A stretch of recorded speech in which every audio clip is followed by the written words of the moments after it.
ഓം ഗുരുർബ്രഹ്മാ ഗുരുർവിഷ്ണു ഗുരുർദേവോ മഹേശ്വരഃ ഗുരുർ സാക്ഷാത് പരം ബ്രഹ്മ തസ്മൈ ശ്രീ ഗുരവേ നമഃ.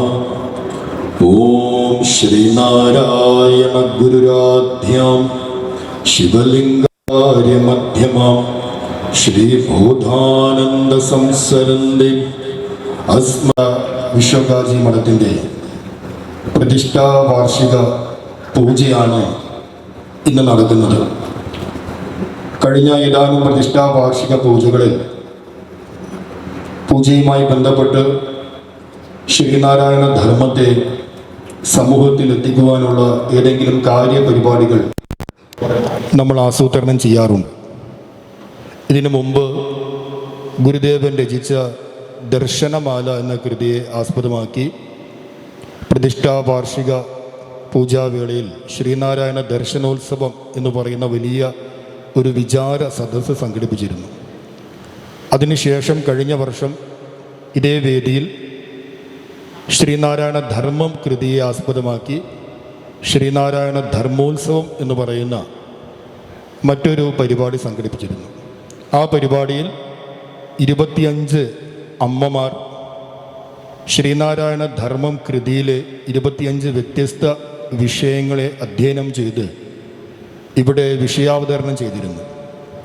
അതുപോലെ തന്നെ ഇന്ന് ഈ പ്രതിഷ്ഠാ വാർഷിക പൂജാവേളയിൽ നാം സംഘടിപ്പിക്കാൻ പോകുന്ന കാര്യപരിപാടി ശ്രീനാരായണ ധർമ്മം കൃതി പ്രചരണ മഹാ ക്യാമ്പയിൻ എന്ന് പറയുന്ന വലിയൊരു പരിപാടിയാണ്. കോട്ടയം കേന്ദ്രീകരിച്ച് പ്രവർത്തിക്കുന്ന ഗുരുഭക്തരുടെ കൂട്ടായ്മയായ Sreenarayana mission in life excellence അഥവാ സ്മൈൽ സാധന ട്രസ്റ്റ് എന്ന് പറയുന്ന ആ കൂട്ടായ്മയുടെ സഹകരണത്തോടു കൂടിയാണ് നമ്മൾ ഈ വലിയ ക്യാമ്പയിൻ നടത്താൻ വേണ്ടി പോകുന്നത്.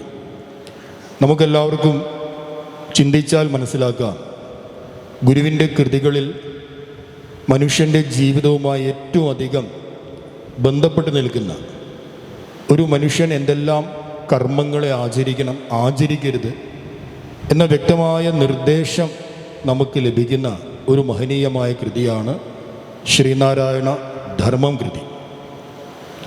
എന്നാൽ ഗുരുവിൻ്റെ മറ്റു കൃതികളെ അപേക്ഷിച്ച് ഈ കൃതിക്ക് വേണ്ടത്ര ജനകീയമാകാൻ നിർഭാഗ്യവശാൽ കഴിഞ്ഞിരുന്നില്ല.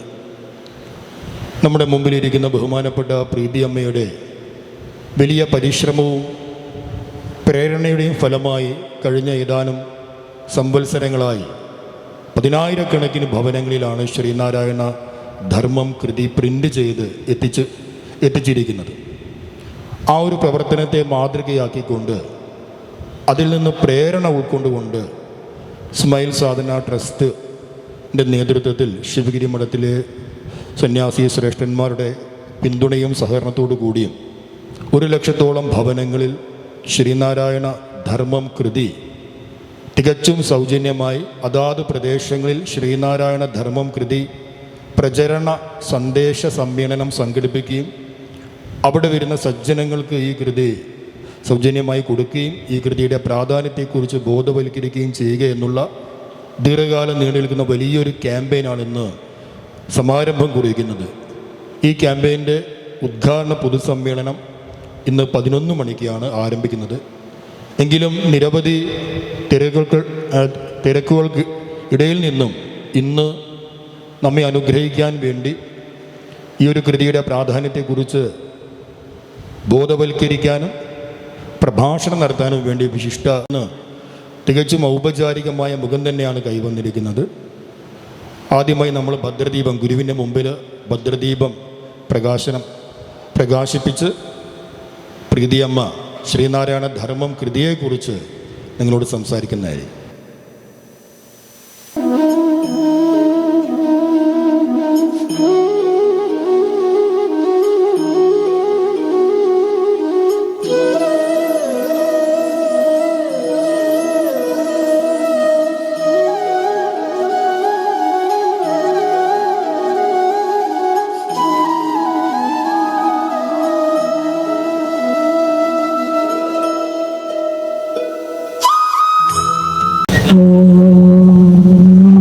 ശ്രീനാരായണ പരമഗുരുവേ നമഃ.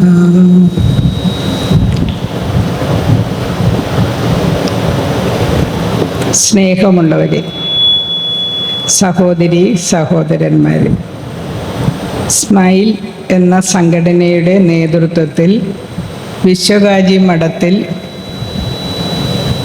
നടപ്പാക്കുന്ന ശ്രീനാരായണ ധർമ്മത്തിൻ്റെ പ്രചാരണം, അതിനോടനുബന്ധിച്ച് ഏറ്റവും പ്രാധാന്യമുള്ളത് വിശ്വകാജി മഠത്തിലെ പ്രതിഷ്ഠാ വാർഷികം കൂടിയാണിന്ന്.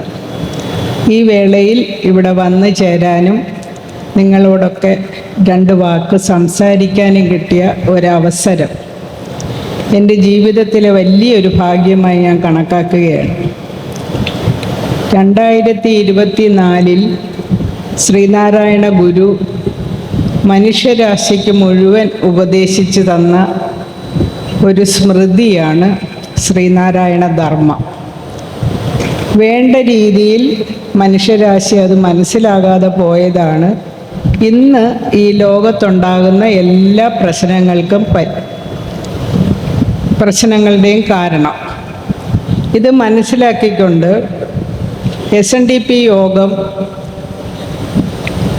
2014 അവസാനിക്കത്തക്ക രീതിയിൽ 9 വർഷക്കാലം കൊണ്ട് ശ്രീനാരായണ ധർമ്മോത്സവം എന്ന രീതിയിൽ 9 വർഷക്കാലം കൊണ്ട് എല്ലാ ഭവനങ്ങളിലും ജാതി മത വ്യത്യാസമില്ലാതെ കക്ഷി രാഷ്ട്രീയ ഭേദമന്യേ എല്ലാ ഭവനങ്ങളിലും ഈ ഗുരുവിൻ്റെ ഉപദേശം എത്തിക്കണം എന്നുള്ള ഒരു ദൃഢനിശ്ചയത്തോടു കൂടി തുടങ്ങിയ ഒരു പരിപാടിയായിരുന്നു. പക്ഷേ പ്രകൃതി ദുരന്തവും ഇതുമൊക്കെ വന്നത് കാരണം അതിടയ്ക്ക് വെച്ച് നിർത്തിപ്പോയി. എങ്കിലും ഇപ്പോഴും വീടുകൾ തോറും നടന്ന് ഇത് പ്രചരിപ്പിച്ചുകൊണ്ടിരിക്കുകയാണ്. അത് SNDP യോഗത്തിൻ്റെ നേതൃത്വത്തിൽ എല്ലാ ശാഖകളിലും യൂണിയൻ തലങ്ങളിൽ 1000 ബുക്ക് വെച്ച് ശ്രീനാരായണ പഠന കേന്ദ്രം എന്ന് പറഞ്ഞ്, ശ്രീനാരായണ ദർശന പഠന കേന്ദ്രം എന്ന് പറഞ്ഞ് കൊല്ലം കേന്ദ്രമായി പ്രവർത്തിക്കുന്ന ആ കേന്ദ്രത്തിൽ നിന്നായിരുന്നു ബുക്കുകളെല്ലാം പ്രസിദ്ധീകരിച്ചു കൊടുത്തത്, അച്ചടിച്ചു കൊടുത്തത്. അന്ന് എല്ലാ ഭവനങ്ങളിലും എത്തിക്കത്തക്കവണ്ണം എല്ലാ യൂണിയനുകളിലും അതിൻ്റെ വലിയ രീതിയിലുള്ള പ്രവർത്തനം നടന്നുകൊണ്ടിരുന്നപ്പോഴാണ് കോവിഡ് വരികയും പിന്നെ അതിന് ശേഷം പ്രളയം ഉണ്ടാകുകയൊക്കെ ചെയ്തത്. ഏറ്റവും കൂടുതൽ ബുക്കുകൾ പ്രചരിപ്പിച്ചത് എനിക്ക് തോന്നുന്നത് ചെങ്ങന്നൂർ യൂണിയനിലായിരുന്നു. അവിടെ ഓരോ വീടുകളിലും ഞാൻ ഇന്നും ഓർക്കുന്നുണ്ട്, വീടൊക്കെ മുങ്ങിപ്പോയി, കൊണ്ടുവന്ന് വെച്ച ബുക്കെല്ലാം വെള്ളത്തിൻ്റെ അടിയിലായിപ്പോയി. അങ്ങനെയുള്ള ദുരന്തം ഉണ്ടായെങ്കിലും ഇപ്പോഴും അത് നടന്നുകൊണ്ടിരിക്കുകയാണ്. ഇതെന്തിനാണ് ഇത് പ്രചരിപ്പിക്കുന്നതെന്ന് ചോദിച്ചാൽ, ഗുരുവിനെ എല്ലാവരും കാണുന്നത് ശ്രീനാരായണ ധർമ്മം നമ്മൾ പ്രചരിപ്പിക്കുമ്പോൾ ഒരു ജാതി, ഒരു മതം, ഒരു ദൈവം മനുഷ്യന് എന്ന് പറഞ്ഞ ഗുരു ആരാണെന്ന് ചിലർക്കൊക്കെ ഒരു സംശയമുണ്ട്. പലരും ചോദിച്ചിട്ടുമുണ്ട്. മനുഷ്യരൂപത്തിൽ ഇതിലൂടെയൊക്കെ നടന്നുപോയ ഒരു നമ്മളെപ്പോലുള്ള ഒരു മനുഷ്യൻ എങ്ങനെ ദൈവമാകും? ഞാൻ പറഞ്ഞ ദൈവമല്ല, അതിനപ്പുറം ഇരിക്കുന്ന സാക്ഷാൽ ബ്രഹ്മമാണ്. ഗുരു പറഞ്ഞിട്ടുണ്ട്, നാം ശരീരമല്ല അറിവാകുന്നു. ശരീരമുണ്ടാകുന്നതിന് മുമ്പും അറിവായ നാം ഉണ്ടായിരുന്നു. ഇനി ഇതൊക്കെ ഇല്ലാതെ പോയാലും അറിവായ നാം ഇപ്രകാരം പ്രകാശിച്ചുകൊണ്ട് തന്നെ ഇരിക്കും. പക്ഷെ ഇത് പറയുമ്പോഴൊന്നും നമുക്ക് മനസ്സിലാകുകയില്ല ഇത് എന്താ പറഞ്ഞതെന്ന്. ഗുരു കുട്ടിയമ്മയുടെയും മാടനാശാൻ്റെയും മകനായി ഇവിടെ പൂജാതനാകുന്നതിന് മുമ്പും ഗുരു ഉണ്ടായിരുന്നു. ഇനി സമാധി ആയാലും ഗുരു ഇവിടെ ഉണ്ടാകും.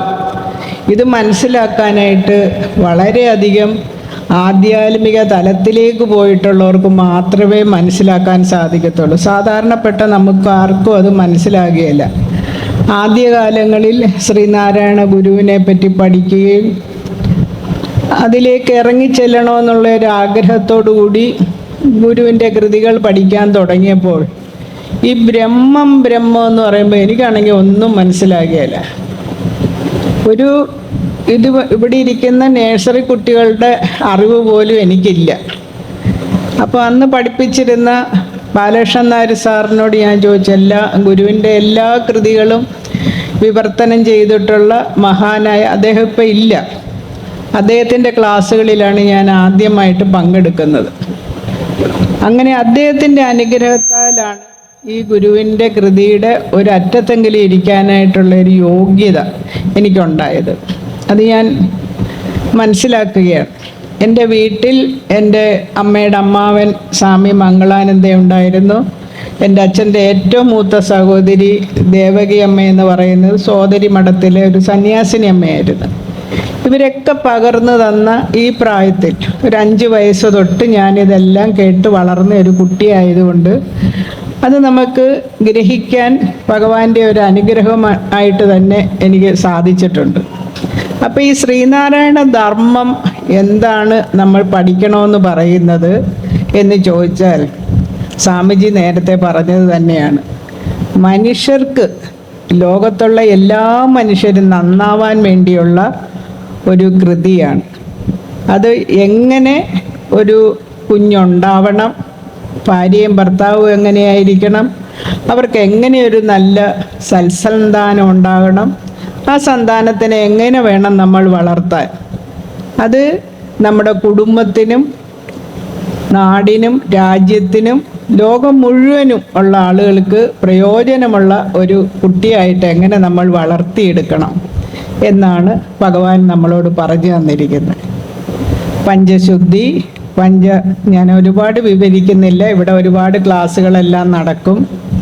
ഞാനിവിടെ വരാനുള്ള കാര്യം തന്നെ സ്വാമി പല പ്രാവശ്യം എന്നെ വിളിക്കുമ്പോഴൊക്കെ എനിക്ക് അപ്പോഴൊക്കെ എന്തെങ്കിലും പരിപാടി കാണും.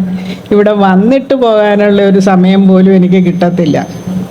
ഇന്നും എനിക്ക് 10:30 ഒരു പരിപാടിയുണ്ട്. 1.5 മണിക്കൂർ യാത്ര ചെയ്ത് വേണം ഞാൻ അവിടെ എത്താൻ. അപ്പം ഞാൻ സ്വാമിയോട് പറഞ്ഞു, സ്വാമിജി ഞാൻ 9 മണിക്ക് ഇവിടെ വന്നിട്ട് ദീപം തെളിയിച്ചങ്ങ് പൊയ്ക്കോളാം. ഇത് ശ്രീനാരായണ ധർമ്മം പ്രചരിപ്പിക്കാനാണെന്ന് അറിഞ്ഞപ്പോൾ എനിക്ക് ഏറ്റവും വലിയ സന്തോഷം അതാണ്. അപ്പോൾ പഞ്ചശുദ്ധി, പഞ്ചധർമ്മം, പഞ്ചമഹായജ്ഞം, ഇത് 15 നമ്മൾ ആചരിച്ചു കഴിഞ്ഞാൽ ഒരു മനുഷ്യൻ നന്നാവാൻ വേറെ ഒന്നും വേണ്ട. പിന്നെ ഗുരു അതിനകത്ത് വേറെയും കാര്യങ്ങൾ പറയുന്നുണ്ട്. ഒരു സ്ത്രീയും പുരുഷനും വിവാഹിതരാകണമെന്നുണ്ടെങ്കിൽ ജാതകം നോക്കിക്കോ, കുഴപ്പമൊന്നുമില്ല. പക്ഷേ അവരുടെ ബ്ലഡ് പരിശോധിച്ചതിന് ശേഷം വിവാഹിതരാകാവൂ.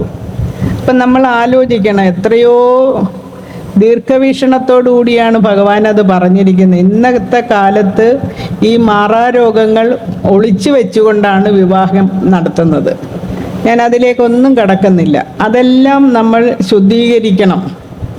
ഇപ്പം ജപ്പാനിലാണെങ്കിലും അതുപോലെ തന്നെ ക്രിസ്ത്യൻ സഭകളെല്ലാം, ഞാനൊരു ഫാദറുമായിട്ട് സംസാരിച്ചപ്പോഴാണ് പറഞ്ഞത്, അവരിപ്പോൾ അവരുടെ പള്ളികളിൽ പറയുന്നുണ്ട് ബ്ലഡ് പരിശോധിച്ചിട്ട് വേണം വിവാഹം കഴിക്കാൻ. എന്നാത്ത കാര്യം പുറം രാജ്യങ്ങളിലൊക്കെ പോയിട്ട് എയ്ഡ്സ് പോലുള്ള മഹാരോഗങ്ങളുണ്ടായി നിരപരാധികളായ സ്ത്രീകളും കുഞ്ഞുങ്ങളും ഈ രോഗത്തിന് അടിമകളാകുന്നു. അതുപോലെ ക്ഷയരോഗം, നമുക്ക് മാറ്റാൻ പറ്റാത്തതായിട്ടുള്ള മാറാരോഗങ്ങളുള്ളവരാരും വിവാഹം കഴിക്കരുത്. ഇതെല്ലാം ശുദ്ധമായ ഒരു മനുഷ്യജീവിതം ഉണ്ടാവാനും നമ്മുടെ ഭാവി തലമുറ എങ്ങനെ ആയിരിക്കണമെന്നുമുള്ള വിശാല മനസ്ഥിതി ഉണ്ടായിട്ടുള്ള ഒരു ദർശനമാണ് ഗുരുവിൻ്റെ ശ്രീനാരായണ ധർമ്മം. ഇത് പ്രചരിപ്പിക്കുന്ന ഓരോരുത്തർക്കും ശ്രീനാരായണ ഗുരുവിൻ്റെ അനുഗ്രഹം ഉണ്ടാകുമെന്ന് പറയുന്നതിനകത്ത് യാതൊരു തെറ്റുമില്ല. ഈ ശ്രീനാരായണ ധർമ്മം പ്രചരിപ്പിച്ചിരുന്ന പ്രചാരകർക്ക് എല്ലാവർക്കും ഞാനിത് ഈ ക്രിസ്തീയ സഭയിൽ ഓരോരുത്തർ വന്ന് സ്റ്റേജിൽ വന്ന് നിന്നുകൊണ്ട് ഓരോ അനുഭവം പറയത്തില്ല, സാക്ഷ്യം പറയത്തില്ല. ഇത് സാക്ഷ്യമല്ല, അനുഭവത്തിൽ വന്നിട്ട് ഓരോരുത്തർ വന്ന് എൻ്റെ അടുത്ത് പറയും, അമ്മ ഞങ്ങളിത് നടന്ന് ഓരോ വീട്ടുകളിലും, നിങ്ങളൊന്ന് ആലോചിച്ചാൽ മതി, മലകളൊക്കെ കയറി ഓരോ വീടുകളിലും കയറി ഇറങ്ങി ചെല്ലുക, ജാതി മത വ്യത്യാസമില്ലാതെ. അപ്പോൾ അവിടെ ചെന്ന് ഞങ്ങളിത് പ്രചരിപ്പിച്ചത് എങ്ങനെയാണെന്ന് വിചാരിച്ചാൽ, ഗുരുവിൻ്റെ ആ ശിവഗിരി വർണ്ണന ഇല്ലാതെ ബാക്കി അതിൻ്റെ കുറച്ച് കണ്ടന്റ് മാത്രം എടുത്തുകൊണ്ടാണ് ആ ബുക്ക് പ്രചരിപ്പിച്ചത്. ആദ്യം അടിച്ചപ്പോൾ 6 രൂപയും രണ്ടാമത് അടിച്ചപ്പോൾ 10 രൂപയായിരുന്നു. 2 ലക്ഷത്തോളം ബുക്കുകൾ ശ്രീനാരായണ ദർശന പഠന കേന്ദ്രത്തിൻ്റെ നേതൃത്വത്തിൽ അതടിച്ച് ഫ്രീ ആയിട്ട് കൊടുത്തു. പിന്നെ അത് കഴിഞ്ഞ് ഓരോ വീടുകളിൽ ചെല്ലുമ്പോഴും ഈ ഒരു ബുക്ക് നമ്മൾ ഫ്രീ ആയിട്ട് കൊടുക്കുമ്പോൾ ഒരു ദക്ഷിണ മേടിക്കും. അപ്പോൾ നിങ്ങൾ മനസ്സിലാക്കിക്കോണം, ഹിന്ദു ഭവനങ്ങളിലോ പ്രത്യേകിച്ച് ഈഴവ ഭവനങ്ങളിലോ ചെന്ന് കഴിഞ്ഞാൽ 10 രൂപ 5 രൂപ അത് അവരുടെ ബാഗ് തിരക്കി പിടിച്ചിട്ട് ആ രൂപ നോക്കിയെടുക്കും. അതേസമയത്ത് ക്രിസ്ത്യൻ മുസ്ലിം സമുദായങ്ങളുടെ വീടുകളിൽ ചെല്ലുമ്പം 500 രൂപ 200 രൂപ 2000 രൂപ ഉണ്ടായിരുന്ന കാലത്ത് ഞങ്ങൾ തുടങ്ങിയതാണ്. 2000 രൂപ വരെ ഇട്ടതുണ്ട് ഈ ഒരൊറ്റ ബുക്കിന്. അപ്പോൾ അവർക്കറിയാം ആധ്യാത്മികമായ അറിവിന് എന്തുമാത്രം ദർശനത്തിന് വിലയുണ്ടെന്നുള്ളത്. നമ്മുടെ ഇടയിലാണ് ഗുരുവിൻ്റെ ദർശനം പഠിച്ചിട്ടില്ല, ആധ്യാത്മികം എന്താണെന്ന് നമുക്ക് അറിഞ്ഞുകൂടാ. ക്ഷേത്രങ്ങളിലെല്ലാവരും പോകും, പ്രാർത്ഥിക്കും, കുറിയിട്ടിങ്ങ് പോരും. ആധ്യാത്മികത എന്ന് പറഞ്ഞാൽ നമ്മുടെ ശരീരവും മനസ്സും ശുദ്ധമാക്കിക്കൊണ്ട് വേണം അവിടേക്ക് എത്തിപ്പെടാൻ. എങ്കിൽ മാത്രമേ ഭഗവാൻ നമ്മുടെ ഉള്ളിൽ തന്നെ ഇരിപ്പുണ്ട്. ആ ഭഗവാനെ കാണാനായിട്ടാണ് സാക്ഷാൽ ബ്രഹ്മമായ ഗുരുവിനെ നമ്മൾ എവിടെയും നോക്കി നടക്കണ്ട, നമ്മുടെ ഉള്ളിൽ തന്നെ ഇരിപ്പുണ്ട്. ഏത് ക്ഷേത്രങ്ങളിൽ ചെന്നാലും അവിടെ ഒരു ഗുരു ഉണ്ട്. ആ ഗുരുവിനെ പ്രാർത്ഥിച്ചതിന് ശേഷമേ നമ്മൾ ക്ഷേത്രങ്ങളിലേക്ക് ചെല്ലാവൂ എന്നുള്ള കാര്യം കൂടി നമ്മൾ മനസ്സിലാക്കി കൊടുക്കണം. SNDP യോഗത്തിൻ്റെ ഈ ഒരു പ്രവർത്തനത്തിൽ ഏറ്റവും കൂടുതൽ ഞാൻ ആകൃഷ്ടയായതിൻ്റെയും പ്രധാന കാരണം, എൻ്റെ വിവാഹ സമയത്ത് എൻ്റെ അപ്പച്ചിയായിരുന്ന അച്ഛൻ്റെ ഏറ്റവും മൂത്ത സഹോദരിയായിരുന്ന ദേവമ്മച്ചി എന്നാണ് ഞാൻ വിളിക്കുന്നത്. ദേവകി എന്നായിരുന്നു അമ്മയുടെ പേര്. ഞങ്ങൾക്ക് വിവാഹ സമ്മാനമായിട്ട് തന്നത് ഈ ശ്രീനാരായണ സ്മൃതിയായിരുന്നു. സത്യം പറഞ്ഞാൽ അത് സംസ്കൃത ശ്ലോകങ്ങളായിരുന്നു. പക്ഷേ അതിൻ്റെ അടിയിൽ മലയാളത്തിൽ അർത്ഥം എഴുതിയിട്ടുണ്ടായിരുന്നു. അന്നത്തെ ചെറുപ്രായത്തിൽ എനിക്കത് വായിക്കണമെന്നോ പഠിക്കണമെന്നോ ഒന്നും തോന്നിയില്ല. എങ്കിലും വല്യമ്മച്ചി ദേവമ്മച്ചി കാണുമ്പോഴൊക്കെ അതിലെ കുറച്ച് കാര്യങ്ങൾ നമ്മളോട് പറഞ്ഞു തരും. എങ്ങനെയായിരിക്കണം ഒരു ഉത്തമ ഭാര്യ, എങ്ങനെയായിരിക്കണം ഒരു ഗൃഹസ്ഥാശ്രമി എന്നുള്ള കാര്യങ്ങളെല്ലാം പറഞ്ഞു തരുമായിരുന്നു. ചെറുപ്രായത്തിലേ തൊട്ട് അത് കേട്ട് വളർന്നത് കാരണം എനിക്ക് ഏറ്റവും സന്തോഷം ഈ ഫ്രണ്ടിലിരിക്കുന്ന കൊച്ചുമക്കളെ ഈ മീറ്റിങ്ങുകളിൽ ഇവിടെ പങ്കെടുപ്പിച്ചിരുന്നതാണ്. SNDP യോഗത്തിൻ്റെ ബാലവേദി, കുമാരി സംഘം, കുമാരസംഘം, കുടുംബ യൂണിറ്റ്, ഈ 4 യൂണിറ്റ് ഇതിൽ കൂടിയാണ് ഇപ്പോൾ ഈ ശ്രീനാരായണ ദർശനം പഠിപ്പിക്കുന്നത്. അന്നേരം ആധ്യാത്മികമായ ഒരു അറിവിൽ നിന്നുകൊണ്ട് മാത്രമേ ഭൗതികമായിട്ട് നമുക്ക് വളരാൻ സാധിക്കത്തുള്ളൂ. അപ്പം ഗുരു പറഞ്ഞ ഏത് ദർശനവും മനുഷ്യരാശിക്ക് മുഴുവൻ വേണ്ടിയുള്ളതാണ്. അത് പ്രചരിപ്പിക്കേണ്ട പ്രചാരകരാണ് നമ്മളെന്നുള്ള വിശ്വാസത്തിൽ അകമികയായി എല്ലാവരും ഇവിടെ പങ്കെടുത്തിരിക്കുന്നവരെല്ലാവരും ശ്രീനാരായണ ഗുരുവിൻ്റെ ഈ ധർമ്മം പ്രചരിപ്പിക്കുന്ന ധർമ്മപ്രചാരകരായിട്ട് നമ്മൾ മാറുകയും നമ്മുടെ സ്വജീവിതത്തിൽ അത് അനുവർത്തിക്കാനായിട്ട് ഭഗവാന്റെ അനുഗ്രഹം എല്ലാവർക്കും ഉണ്ടാകുമാറാകട്ടെ എന്ന് പ്രാർത്ഥിച്ചുകൊണ്ട് ഞാൻ എൻ്റെ സംസാരം നിർത്തുന്നു. നന്ദി, നമസ്കാരം. ഓം നന്ദി പ്രീതി ചേച്ചി. 11 മണിക്ക് നമ്മുടെ ഉദ്ഘാടനം ലഭിക്കും. മുഖ്യപ്രഭാഷണം നടത്തുന്നത് ഡോക്ടർ സീകൾ സുരേഷ് മധുസൂദൻ അവർകളാണ്. എങ്കിലും പ്രീതി അമ്മയുടെ ഈ സാന്നിധ്യത്തിൽ 2 വാക്ക് ഈ ഒരു സമ്മേളനത്തെ അഭിസംബോധന ചെയ്ത് സംസാരിക്കാൻ അദ്ദേഹത്തെ ക്ഷണിക്കുന്നു. ഓം ശ്രീനാരായണ പരമഗുരവേ നമഃ.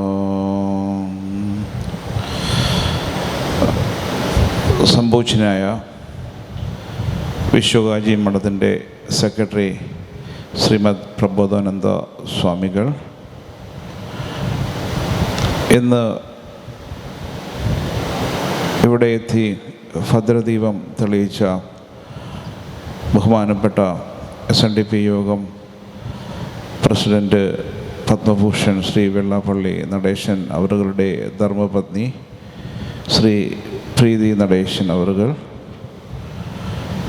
ഈ സ്മൈൽ സാധന ഗ്രൂപ്പിൻ്റെ സാരഥി ശ്രീ ബെൻസാൽ, മറ്റ് എല്ലാ സംഘാടകരും, ഇവിടെ എത്തിച്ചേർന്നിരിക്കുന്ന പ്രിയപ്പെട്ട കുടുംബാംഗങ്ങളെ, ഗുരുഭക്തരെ, നിങ്ങൾക്കെല്ലാവർക്കും എൻ്റെ വിനീതമായ നമസ്കാരം. പ്രീതി ചേച്ചി പറഞ്ഞ മാതിരി തന്നെ ഈ വിശ്വകാജി മഠത്തിലേക്ക് ഈ പ്രതിഷ്ഠാ ദിനത്തിലും ഈ ശ്രീനാരായണ ധർമ്മം എന്ന കൃതി 1,00,000 പേരിലേക്ക് എത്തിക്കുന്ന ഈ ഉദ്യമത്തിലും എത്തിച്ചേരാൻ സാധിച്ചത് എൻ്റെ ജീവിതത്തിൽ തന്നെ ഏറ്റവും വലിയൊരു മുഹൂർത്തമായി ഞാനും കരുതുന്നു. അത് ഗുരുദേവൻ്റെ അനുഗ്രഹം ഒന്നുകൊണ്ട് മാത്രം സാധിച്ചതാണെന്ന് ഞാൻ ആത്മാർത്ഥമായി വിശ്വസിക്കുന്നു. അപ്പം ചേച്ചി ഇവിടെ ഗുരുധർമ്മത്തെക്കുറിച്ച് വളരെ കാര്യമായി സംസാരിച്ചു. സ്വാമിമാർ എല്ലാവരും അതിനെക്കുറിച്ച് ഇനി വരുന്ന സമയങ്ങളിൽ സംസാരിക്കും. അതുകൊണ്ട് ഞാൻ അതിലേക്ക് കാര്യമായിട്ട് കടക്കുന്നില്ല. പക്ഷെ ഒരു കാര്യം, ഇന്ന് ലോകം സംഘർഷ കലുഷിതമായിക്കൊണ്ടിരിക്കുന്ന ഒരു സാഹചര്യത്തിൽ കൂടിയാണ് നമ്മൾ കടന്നുപോയിക്കൊണ്ടിരിക്കുന്നത്. ദ വേൾഡിൻ്റെ പീസ് ഇൻഡെക്സ് പ്രകാരം 195 രാജ്യങ്ങളില 56% രാജ്യങ്ങളിലും ജാതിയുടെയും മതത്തിൻ്റെയും വർണ്ണത്തിൻ്റെയും അതിർത്തിയുടെയും ഒക്കെ പേരിൽ നിരവധി പ്രശ്നങ്ങളാണ് നടന്നുകൊണ്ടിരിക്കുന്നത്. നിങ്ങൾക്കെല്ലാവർക്കും അറിയാം. കാര്യം നമ്മുടെ എല്ലാവരുടെയും ബന്ധുക്കളും നമ്മുടെ കുടുംബാംഗങ്ങളും ഒക്കെ ഇന്ന് ഗൾഫ് മേഖലയിൽ ജോലി ചെയ്യുന്നു. എല്ലാവരുടെയും മനസ്സിൽ അവരെക്കുറിച്ചിട്ട് ഓർത്തിട്ടുള്ള വേവലാതികളാണ്. നമ്മൾ ഒരു ദിവസം കേൾക്കും യുദ്ധം അവസാനിച്ചു, 2 ദിവസം കഴിയുമ്പോൾ വീണ്ടും കേൾക്കും വീണ്ടും തുടങ്ങി.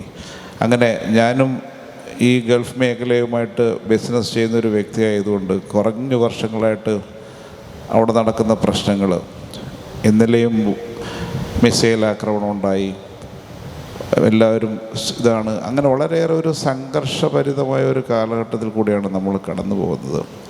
എന്തുകൊണ്ടാണ് ഇങ്ങനെ ഒരു സാഹചര്യത്തിലേക്ക് ലോകം പോകുന്നതെന്ന് ചോദിക്കുമ്പോഴാണ് നമ്മൾ ധർമ്മത്തിൽ നിന്നും വ്യതിചലിച്ചിട്ടുള്ള ഒരു ജീവിതത്തിലേക്ക് പോയതാണ് അതിൻ്റെ പ്രധാന കാരണമെന്നും അതിനു വേണ്ടിയിട്ടുള്ള ഉത്തമമായ ഒരു സന്ദേശമാണ്, അല്ലെങ്കിൽ അതിന് ഉത്തമമായ ഒരു മറുമരുന്നാണ് ശ്രീനാരായണ ഗുരുദേവൻ്റെ ദർശനവും ശ്രീനാരായണ ഗുരുദേവ ധർമ്മം എന്ന് പറയുന്ന ഈ കൃതിയും. അപ്പം അത് SNDP യോഗം നേരത്തെ ജനങ്ങളിലേക്ക് എത്തിച്ചിരുന്ന കാര്യങ്ങളൊക്കെ ഇവിടെ സൂചിപ്പിച്ചു.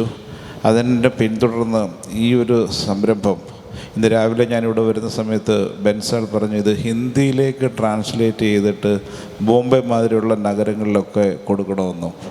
അപ്പോൾ തീർച്ചയായിട്ടും അങ്ങനെയുള്ള കാര്യങ്ങൾക്കൊക്കെ നമുക്ക് ബോംബെ ആണെങ്കിലും അതേമാതിരിയുള്ള ഉത്തരേന്ത്യൻ സിറ്റികളിലേക്കൊക്കെ നമുക്കത് ചെയ്യാൻ സാധിക്കും. കാര്യം ഇന്ന് ഇസ്കോൺ എന്ന് പറയുന്ന സംഘടന നമ്മളിപ്പം ഏത് പ്രധാന നഗരങ്ങളിൽ പോയി കഴിഞ്ഞാലും അവിടെയൊക്കെയുള്ള സിഗ്നലിൽ വണ്ടി നിർത്തുന്ന സമയത്ത് അവർ വന്ന് നമുക്ക് ഭഗവത്ഗീതയുടെ ട്രാൻസ്ലേഷൻ തർജ്ജമ ഭഗവത്ഗീത നമുക്ക് തരുന്നുണ്ട്. കാര്യം അവർ ജാതി മതഭേദമന്യേ എല്ലാവർക്കും കൊടുക്കുക. കാര്യം ഗീതോപദേശം അത് അതോടെ തന്നെ പ്രാധാന്യം അർഹിക്കുകയാണ്. അപ്പോൾ അതേമാതിരി ശ്രീനാരായണ ധർമ്മവും പ്രത്യേകിച്ച് അത് സംസ്കൃതത്തിലായതുകൊണ്ട് മറ്റ് ഭാഷക്കാരും അംഗീകരിക്കപ്പെടുകയും അതിൻ്റെ ട്രാൻസ്ലേഷൻ അതത് ഭാഷകളിലേക്ക് മാറ്റി നമ്മൾ കൊടുക്കുക കഴിഞ്ഞാൽ ഇത് ലോകത്തെല്ലായിടവും നമുക്ക് എത്തിക്കാൻ സാധിക്കും. ഇന്നിപ്പം ശ്രീനാരായണ ഗുരുദേവൻ്റെ ദർശനങ്ങൾ ലോകത്തെല്ലാം അനുദിനം ഇങ്ങനെ പടർന്നുകൊണ്ടിരിക്കുന്ന ഈ ഒരു സാഹചര്യത്തിലാണ് ഇങ്ങനെയുള്ള സംരംഭങ്ങൾ എന്തുകൊണ്ടും വളരെ ശ്ലാഘനീയമാണ്. അതിന് എല്ലാവിധ ആശംസകളും ഞാൻ നേരുന്നു. ഒപ്പം തന്നെ ഈ തിരക്കേറിയ സമയത്തും ഇവിടെ എത്തി ഈ ചടങ്ങിൽ പങ്കെടുത്ത ബഹുമാനപ്പെട്ട പ്രീതി ചേച്ചിക്കും ഇങ്ങനെ ഒരു ചടങ്ങ് സംഘടിപ്പിച്ച സ്വാമിജിക്കും എൻ്റെ നന്ദി ഞാൻ അറിയിക്കുന്നു. എല്ലാവർക്കും ഗുരുദേവൻ്റെ അനുഗ്രഹമുണ്ടാകട്ടെ എന്ന് പ്രാർത്ഥിക്കുന്നു. നന്ദി, നമസ്കാരം. നമ്മുടെ പുസ്തകം 11 മണിക്കാണ് പ്രകാശനം ചെയ്യുന്നത്. എങ്കിലും ഒരു യജ്ഞപ്രസാദമായി നമ്മുടെ ആദ്യ പതിപ്പ് നമുക്ക് നൽകിയ സ്പോൺസർ ചെയ്ത സുരേഷ് സാറ് ചേച്ചിക്ക് അത് സമർപ്പിക്കുകയാണ്.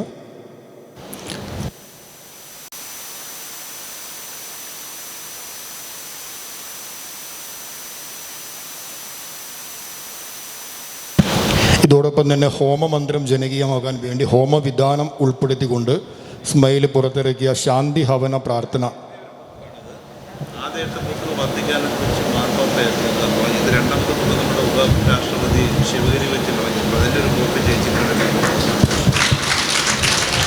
ഡോക്ടർ സുരേഷ് സാർ എഴുതിയ പുസ്തകം ചേച്ചിക്ക് സമർപ്പിക്കുന്നു.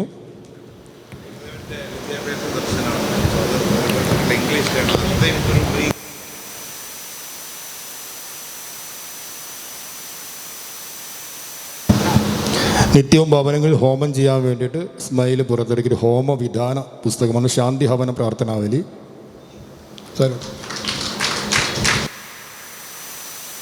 നമ്മൾ വിവിധ ശാഖകളിൽ നിന്ന് വനിതാ സംഘത്തിൻ്റെ ശാഖാ ഭാരവാഹികളും അതുപോലെ യൂണിയൻ പ്രസിഡന്റും വനിതാ സംഘത്തിന് എത്തിയിട്ടുണ്ട്. പ്രിയചേച്ചിക്ക് സ്മൈലിൻ്റെയും വിശ്വകാജി മഠത്തിൻ്റെയും ഒരു ഉപഹാരം സമർപ്പിക്കാൻ വേണ്ടി എല്ലാവരും ക്ഷണിക്കുന്നു. വനിതാ സംഘം പ്രവർത്തകരും ഇങ്ങോട്ട് വരണം.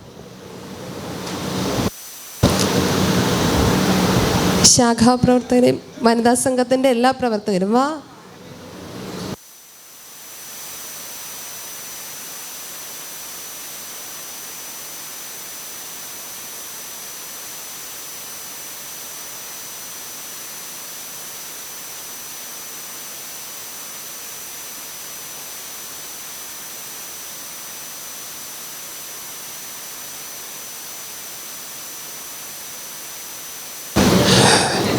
വരിക, എല്ലാവരും വരിക. കുമളിയിലുള്ള വനിതാ സംഘത്തിൻ്റെ ഭാരവാഹികൾ, തൃശ്ശൂർ ഇരിങ്ങാലക്കുട യൂണിയനിലെ വനിതാ സംഘത്തിൻ്റെ ഭാരവാഹികൾ, പീരുമേട് യൂണിയനിലെ വനിതാ സംഘത്തിൻ്റെ ഭാരവാഹികൾ, സ്മൈൽ കുടുംബാംഗങ്ങൾ എല്ലാവരും